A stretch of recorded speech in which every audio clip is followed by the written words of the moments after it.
Sport inson salomatligining eng ishonchli va samarali do'sti hisoblanadi. Uning turlari hamda yo'nalishlari juda ko'p. Ammo ular orasida suv sporti turlari alohida o'ringa ega. Bu yo'nalish yosh va ko'rinish tanlamaydi. Barchani birdek o'ziga chorlaydi. Yurtimizda suv sporti boshqa yo'nalishlar qatorida shakllanib kelayotgan turlardan biri sanaladi. Shu bois bu galgi ko'rsatuvimizni aynan Buxoro viloyatining suv turlari bo'yicha ixtisoslashtirilgan sport maktabi faoliyatiga e'tiborimizni qaratamiz. Bizga berilgan ma'lumotlarga ko'ra, viloyatda mashg'ulotlarga ixtisoslashtirilgan jami 12 ta suzish havzalari mavjud. Shulardan G'ijduvon, Qorako'l, Romitan, Qorovulbozor va Olot tumanlarida bittadan. Shuningdek, Buxoro shahrida ham bir nechta basseynlar faoliyat yuritib kelmoqda. Shulardan biri shahar markazidagi Dilksho suzish havzasi hisoblanadi. Bu yerda yosh sportchilar sinxron suzish yo'nalishi bo'yicha o'z mahoratlarini oshirib kelishmoqda. Я занимаюсь синхронным плаванием более 11 лет. Men sinxron suzish bilan 11 yildan buyon shug'ullanib kelaman. Sinxron suzish bo'yicha sport ustasi Oydin Sobirjon va boshchiligida sinxron suzishni o'zlashtirib olyapman. Men sinxron suzish bo'yicha bir necha marotaba O'zbekiston chempioniman. Kuboklarda ham ishtirok etib chempion bo'lganman. Xalqaro sinxron suzish musobaqasi sovrindoriman. Mening rejalarim Olimpiada chempioni bo'lish va yaxshi mutaxassis sifatida murabbiy bo'lib yetishish. Dilksho havzasida 3 nafar ayol murabbiy va 1 nafar xoreograf faoliyat ko'rsatadi. Ular hozirda 100 dan ortiq qatnashchi sportchilarga sinxron suzish sir asrorlarini o'rgatib kelishmoqda. Mashg'ulotlar esa rejaga muvofiq kuniga 1 yoki 2 mahaldan o'tkaziladi. 2024-yil noyabr oyida bizga O'zbekiston Respublikasi kubogi bo'lib o'tdi.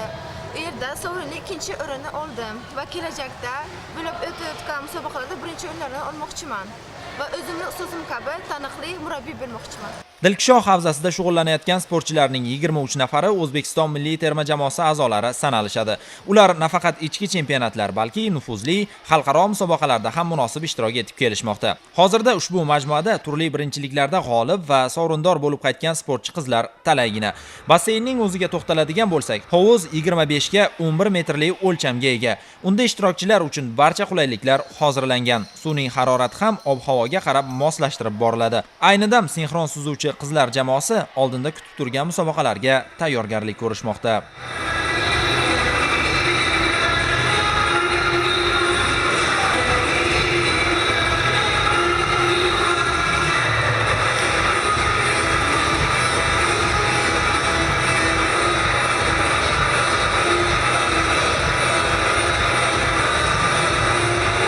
Navbatdagi manzil Buxoro shahridagi Simur sport majmuasi bo'ldi.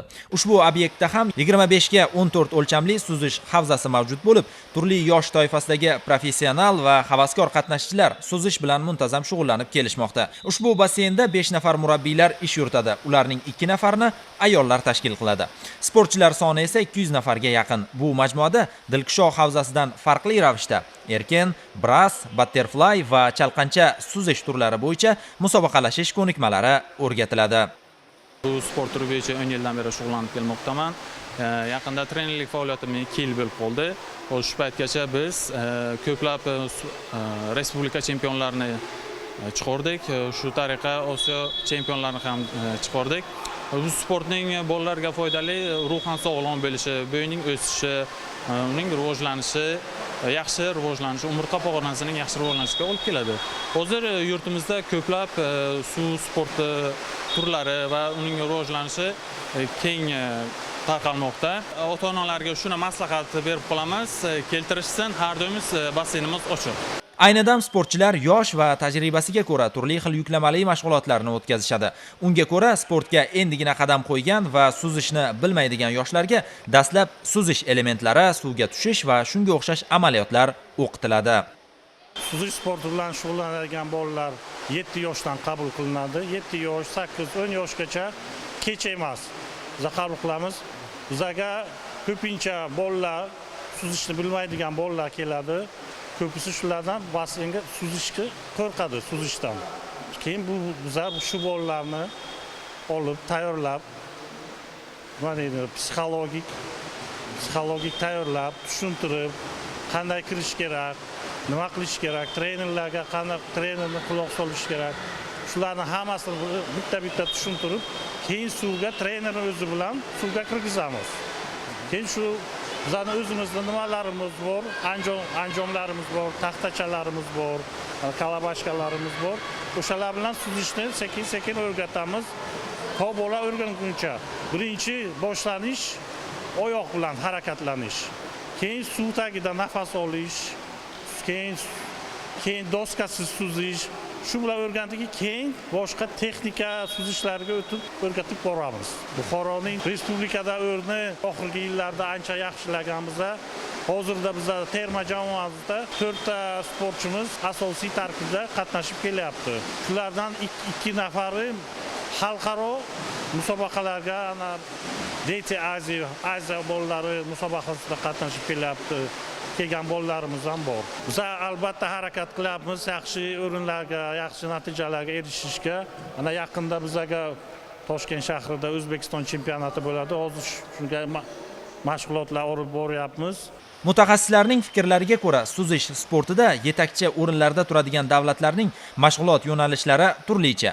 Qaysi birlari ko'proq texnikaga e'tibor qaratsa, ayrimlari vitaminlar orqali va yana ba'zilari esa iroda, chidamlilikka urg'u qaratadi. Bizda ham aynan so'nggi aytganimiz chidamlilik va uzoq masofalarga suzish yo'nalishi tanlangan. Aynan shu maktab asosida yoshlarga mashg'ulotlar o'tkazib kelinmoqda. Suzish sporti bilan 5 yildan buyon shug'ullanib kelaman.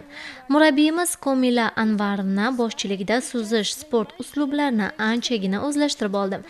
Men suzish sporti bo'yicha O'zbekiston sovrindoriman. Ayni paytda 10-marta Toshkentda bo'lib o'tadigan musobaqalarga hozirlik ko'ryapmiz.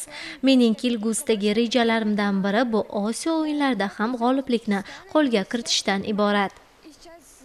Simurg suzish markazida shug'ullanib kelayotgan sportchilarning 3 nafari O'zbekiston terma jamoasi vakili hisoblanadi.